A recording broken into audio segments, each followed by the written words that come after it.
Engineers Syndicate.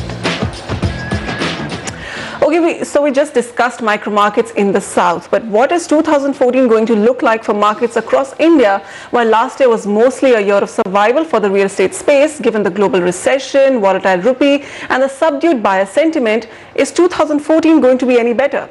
Oinitam Ojha finds out from the industry.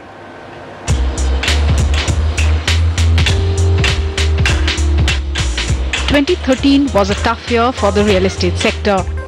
Falling rupee, high interest rates, inflationary pressures and policy paralysis all played spoilsport for the sector, with buyer sentiments hitting a new low.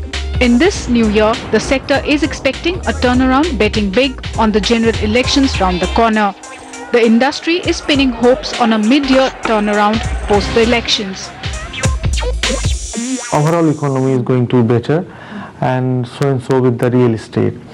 According to me, if you say, as I told you, because of the political stability and because of the global recession also receding a little bit, and whatever policy were to come, all that has come, and now the enough has gone down, so we feel that the coming years going to be better for real estate industry.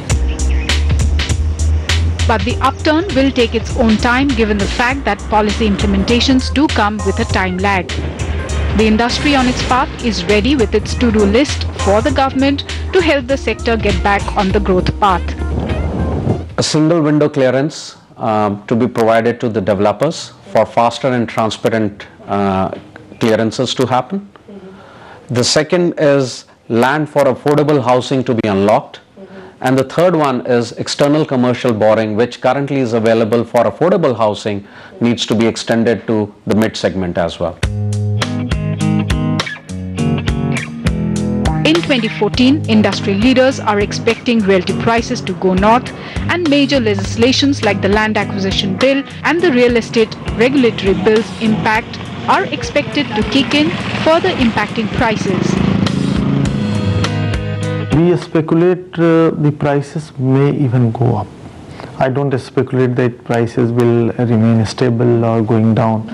Going down is no possibilities, because no prices are going to go down. And because of the if some sort of support from the policymakers, if it comes, then the prices what we expect, that much it may not go up. For end customers, I think this is a very good time to buy, because these kind of prices level will not exist once probably 2014 end. 2014 might not be as easy, as some of the country's topmost builders are estimated to be sitting on unsold inventory worth over 60,000 crore rupees. According to industry estimates, Mumbai alone has 1,30,000 unsold flats. Unsold inventory in Mumbai metropolitan region is a whopping 45% against 26% in the national capital region. New home sales dropped in other locations like Pune, Chennai and Delhi NCR in the June quarter, ranging from 7 to 15%. A glimmer of hope for the real estate sector in 2014. But there will be several key factors that will decide the fate of the sector in the new year. As far as you, the home buyer, is concerned, this could be the right time for you to invest your money in your dream home. In New Delhi with Nidhi Rai, Oinitam Ojha, NDTV. Alright, the real estate industry feeling hopeful for 2014. Time for a quick break. We'll come back and discuss prime picks in the most strategically located sectors of Noida. And the best deals in affordable homes in Ghaziabad.